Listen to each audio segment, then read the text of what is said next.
په هر ښار کې یو نه نیمراز پټ وي، خو یو داسې ښار چې هلته راز پټ نو بلکې ژوندی و. دلته به ماشومان غیبېدل، خو تر اوسه پورې چاته پته ونه لګېده چې دا غیبولو والا دا یو سړی دی یا ښځه، خو هغه یو چهره، یو مسکراهټ چې هغه به صرف ماشومانو ته په نظر راتلو، او چې کله ستا یره ډېره زیاته شي نو هغه ستا مخې ته راشي. خو د کهاني اورېدو نه مخکې دا ویډیو در سره لایک ضرور کړئ او چینل له سره سبسکرایب کړئ. د کهانۍ شروعات کېږي د یو دوه وروریانو نه چې دې کې د دې مشري ورور نوم ویل وي، او ویل د خپل وړوکي ورور د کاغذ یو کښتۍ جوړه کړي، او د ویل دا وړوکی ورور دا کاغذ دا کښتۍ واخلي او بهر لوبو له وځي، ځکه چې بهر باران هم وي. خو دلته په لوبو کې د ماشوم نه دا کښتۍ یو نالۍ ته پریوځي، او هغه چې څنګه د کښتۍ پسې رامنډه کړي، او دې دوران کې دا ماشوم یو عجیبه شکل والا څه وویني، او د دې عجیبه شکل والا پینی وایز نوم وي. خو پینی وایز د دې کښتۍ په بهانه دا ماشوم ځان طرف ته راولي، خو چې څنګه دا ماشوم لاس وردننه کړي د کښتۍ پسې، نو پینی وایز دا لاس اخري او ځان طرف ته راکاږي، او دې نه پس د دې ماشوم هیڅ پته ونه لګي چې آخر چرته دی او چرته لاړو.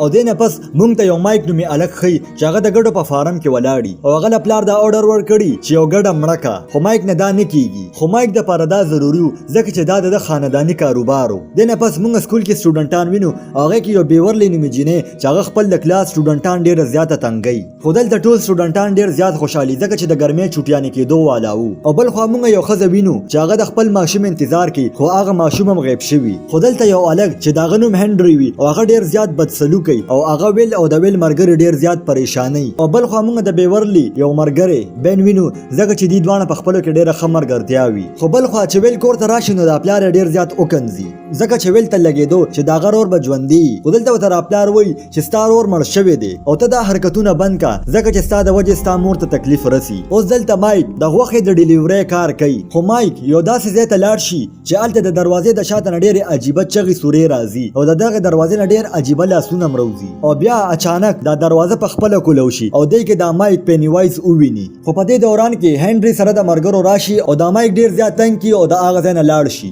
اوس بل خوا د ویل یو مرګری هغه د پلار په افس کې یو کتاب ایښودو له لاړو، خو هلته یو ډېر خوفناک پینټینګ وي، او د ویل دا مرګری به د دې پینټینګ نه ډېر زیات یریدو. خو دلته دا پینټینګ د دې ویل دا مرګری یرول شروع کړي، او دا بل څوک نه بلکې پینی وایز وي. او پینی وایز به چې کم ماشوم د څه نه یریدو او هغې روپ کې به ورته راغی او هغه ماشوم به یې یراو. اوس ویل ته دا لګي چې کیدای شي زما دا ورور د نالۍ د اوبو وړي، نو هغه سره د مرګرو د نالۍ هغه اخري ځای ته لاړ شي چې هلته ټولې څخه اوبه راځي، او بین په یو لایبرري کې ناست دي او هغه شاعري لیکي، او هغې سره د ډیری ټاون تاریخ هم وایي. نو بین ته د دې کتاب نه ډېر معلومات میلو شي دراصل دې ښار کې ډېر زیات خلک غیب شوي او مړه شوي، او دې کې زیاتره واړه، او دلته په هوا کې بین له یو غباره راشي، خو د بین نه بغیر هغه بل چام نشو لیدی، او بین دې غبارې پسې شاته رواني. خو اچانک یو انسان چې د هغه سرني په بین باندې د حملې دپاره ورمنډه کي، خو بین د هغه ځای نه ځان بچ کي او د هغه لایبرري نه راوځي. خو چې بین څنګه بهر راوځي نو دې کې هنډري او د هنډري مرګري ډېر زیاتې ووخي او ډېر زیاتې پریشانه کي، او دې کې هنډري چاکرو باسي او د دې بین په دې خېټه باندې اچ ولیکي. اوس په دې دوران کې یو ګاډي تیریږي، نو بین د مدد دپاره ورته چغې شروع کي، خو هغه ګاډي سیده تیر شي او په هغه ګاډي کې یو سره غباره ښکاره شي،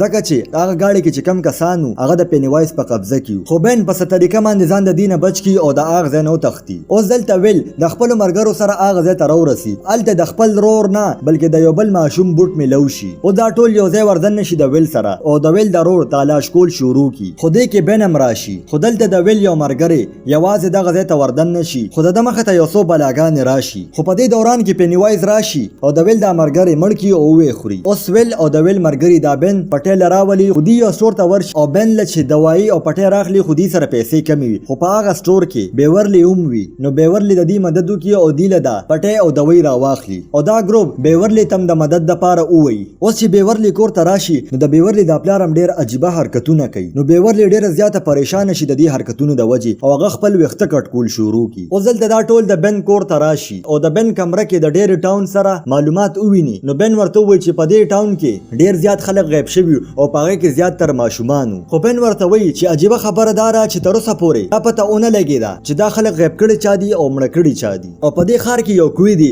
چې هلته ډېرې زیاتې د وینې نه لت پت کپړې میلو شوې وي، خو آخر کار د دې د شاته دي څوک تر اوسه پورې دې خلکو ته دا پته ونه لګېده. اوس بل طرف ته مونږ د ویل مرګري ایډي وینو چې هغه د سکول نه خپل کور طرف ته رواني، خو په لاره کې هغه یو ډېر زوړ او عجیبه کور وویني، او په دې کې ایډي د دوایي اچولو ټایم وي، نو ایډي د دې کور مخې ته ودرېږي او دا دوایي اچي، خو د دې کور نه ډېر عجیبه اوازونه راځي، نو ایډي ډېر زیات ویریږي. خو هغه د غبراهټ د وجې هغه ناغه دوی پروزي خو هغه چې څنګه را دوی روچتای نو په دې دوران کې یو بد شکل صورت والا سړی د ایډي مخ ته راشي نو ایډي چې دا ویني نو ډیر زیات ویریږي او دا بد صورت سړی ایډي د کور ته د نکولو کوشش کوي خو ایډي د کور د شاته راتاو شي او په دې دوران کې ایډي پینی وایز ویني نو چې ایډي دا پینی وایز ویني نو ډیر زیات ویریږي او د هغه ځنه او تختی اوس بل خو بیورلی کو تراشي او هغه ته یو کارت ملو شي او هغه دا کارت پړاول د پاره واشروم ته لاړ شي خو هغه ته په واشروم کې ډیر عجیبه आवाजونه راځي خو بیورلی چې پیمانه ټیپ د صورت ورخته کی نو بیا چې واپس روچت کی نو هغه د وینې نسخای او هغه سره انساني وختم وي خو اچانک دغه وخته بیورلی د لاسونو نه او د مخ نه توشي او ځان طرف ته راکاږي خو بیورلی دې کې چې ځان څنګه خلاص کی نو هغه سره دا ټول واشروم د وینې نه لټ پټ شي خو د بیورلی پلار د بیورلی د جړه आवाज ووري نو دې کې هغه راشي او هغه دا سره د عمل کوي چې دلته خو سم نه دي شوی او واپس دا غزنه لاړ شي اوس بل خو ویل خپل رور ډیر زیات یادای خو په دې دوران کې هغه ته د بلچا محسوسول احساس وشي او بهر هغه د خپل نشانونه وویني نو هغه د خپل نشانونه پس رواني چې دې کې د ویل هغه شری رور د ویل مخ ته تیر شي چې هغه د بیسمنت طرف ته منډه کی خو په دې دوران کې د ویل دا رور ویل ته په جړا شي خو هغه نه ډایرکټ شیطان جوړ شي او په دې کې پینیوایز راخاره شي او دا پینیوایز چې څنګه په ویل باندې حمله کوي نو ویل د هغه ځنه او تختی او ځان ته بچ کی اوس په سبا بیورلی دا ټول خپل مرګري روغ واړي او هغه چې د بیورلی دا باتروم ویني نو غیر چاپیره صرف ویني خو بیورلی دلته ډیر زیاته حیرانی چې دا غي پلار ته دا ارسول ښکار نه شو اوس دا ټول په یوځای دا باتروم پاک کی او یو بل سره دا خبره کوي چې دلته څه ګړبړ ضرور دي ځکه چې هغه سرمسنه سه عجيبه کیږي او هغه جوکر په شان سړی هغه تم په نظر راځي خو په دې دوران کې دوی ته د هنري گاډي او د مایک سایکل په نظر راشي نو هغه د مایکل د بچکولو د پاره منډه کی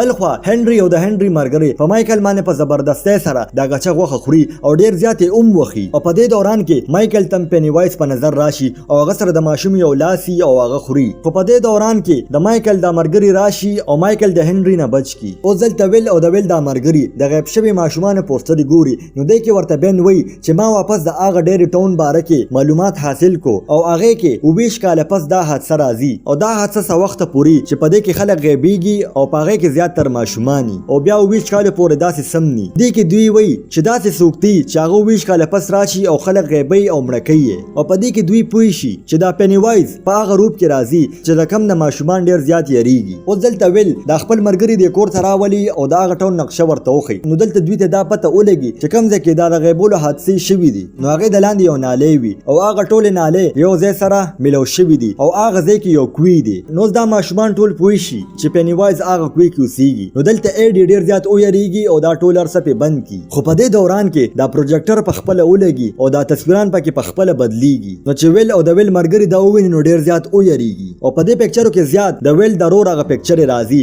او په دې پکچرو په ذریعہ پینیوایز هم په هغه پکچر کې راشي خو اچانک پینیوایز هغه پکچر ناروزي او دا ماشومان ډیر زیات ویریږي او دلته ویل دا فیصلو کی چې زبا غزوړ کور ته زما او پینیوایز به مړکوم خو دلته د ویل د مرګریم د ویل د مدد کولو د پاره راشي نو دلته وته ویل وای چې موږ ټول په یوځای د پینیوایز مقابله کوو ځکه کو داغه مقابله موږ نه کړه نو دا سلسله به همیشه د پاره وي او ویل ورته دام وي چې موږ کې سکسان مړ کې دیم شي او شدلته دا ټول د کور ته ودن نشي نو پینیوایز خپل کار شروع کی او ټول په ستریکه باندې د یو بل نه بیل کی اوس په دې دوران کې ایډي تاغه بد صورت سړی بیا راشي او ایډي د یری د لاس لاندې پریوزي او هغه ډیر زیات زخمی شي اوس په دې مرګر کې او مرګري چې دا غنوم ریچی وی او هغه په یو کمره کې لوک شي او په دې کې اچانک پینیوایز راشي خو پینیوایز ریچی ته د نقصان رسولو نه مخ کې ویل دا دروازه کولو کې او ریچی بچ کی خو پینیوایز اوس ایډي پس راشي او چې څنګه هغه د ایډي مړکې نو د دوران کې ویل او ریچی راشي نو پینیوایز چې دوی وویني نو ویل او ریچی پس ورمنډه کی نو په دې دوران کې بیورلی دا پینیوایز په یو روډ اوخي او پینیوایز زخمی کی خو هغه باوجود هم هغه دا واړی یری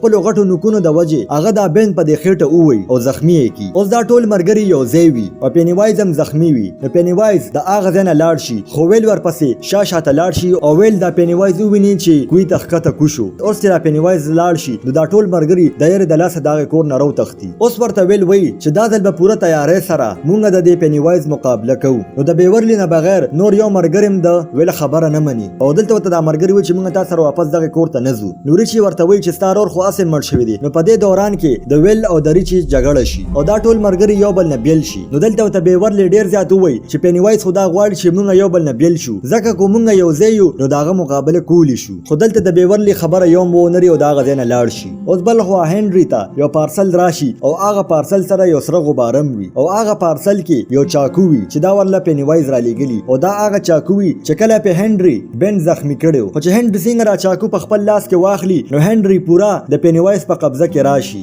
نو هنري خپل کور ته راشي نو د خپل پلار په چاکو وخی او مړی کی اوس بلخوا د بیورلی پلار په بیورلی باندې ډیر ظلم زیاتې کوي نو دا بیورلی د خپل پلار په لته باندې اووي او د واشروم طرف ته منډه کی او د واشروم دروازه کونډه کی نو دا پلار یې مر پسې راشي او د واشروم د دروازه ماته کی او چې څنګه د بیورلی د پلار په بیورلی باندې حمله کوي نو بیورلی څه په شیز باندې په سر اووي او بیهوش کی او چې څنګه بیورلی دا غزنه تختی نو دا غي مخه ته پینی وایز راشي او دلته ویلم بیورلی کور ته راشي او چې څنګه هغه د غي کور ته را دن نشي نو هر طرف ته په دیوالونو باندې د ویني لیکل شوی او دلته ویل د خپل مرګرو ته وی چې بیورلی پینی وایز ځان سره بوتله نو هغه ټول واپس یو ځای شي د بیورلی بچکولو د پاره خدا جلدی تیارې سره راغلیو او ځان سره هتیار هم راغشتیو چې د پینی وایز مقابله پاسانه سره وکړو او دې زوړ کور ته را دن نشي اوس بل خو موږ بیورلی ګورو چې هغه بیهوش پرته او پاغه باندې د ویني قطرې را پروت چې هغه سره په هوش کې راشي اوس چې هغه ګوري نو هغه یو ګټر کې وي او هغه چې بر وګوري نو د کچري یو غټ ډيري وي او هغه ډيرینا غیر چاپیرا مړه ماشومان بوډي په هوا کې تاویږي او چې بیورلی دا ویني نو دا غزنه تختیدو کوشش کی خو په دې کې اچانک پینی وایز په بیورلی باندې حمله وکي او ډیر زیات د یرولو کوشش یې وکي خو بیورلی دا ځل اونې یریږي او ډیر بهادر سره داغه مقابله وکي او چې پینی وایز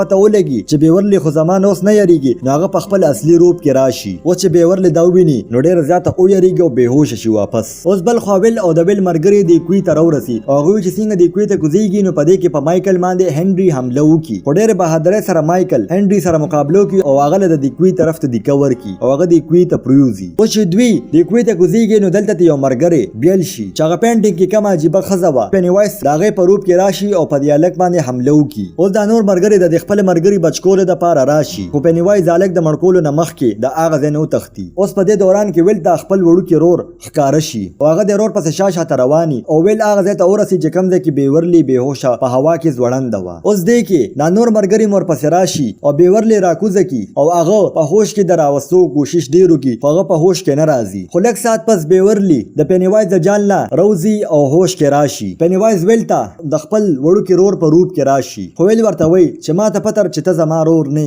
او ویل په ډایرکټ دز وکي خو په دې دوران کې پینی وایز ډیر زیات غوسه شي او هغه په خپل روپ کې راشي او په دې باندې حمله کول شروع کی خدا ټول مرګري په یوځه د پینی وایز سره مقابله وکي او په دې دوران کې پینی وایز ویل اونیسی او د مرګرو ته ورلوي چې تاسو څومره زمانه یریږئ نو دومره به زما طاقت زیاتیږي او تاسو ویل ما ته په حواله کې نو زه به تاسو پریدم ځکه چې زه به ویل اخرم او 20 کالو د پاره به واپس ودشم خدا مرګري ډیر همت وکي او د پینی وایز مقابله شروع کی او پینی وایز هر په هغه روپ کې راځي چې کم نه دی ډیر زیات یریږي خدلته په دا مرګري یو شان حمله کوي او دومره زیات اوخي چې پینی وایز زخمی شي خدلته د دې مرګرو دا یو ځایواله د پینی وایز لپاره کمزوري جوړ شي او هغه اوږي 20 کالو لپاره واپس لاړ شي او دې سره دا کہانی ختم شي دوستانو کو تاسو د دې کہانی پارت 2 قتل غواړئ نو په کمنټ کې ولیکئ او دا ویډیو در سره لایک او سبسکرایب کړئ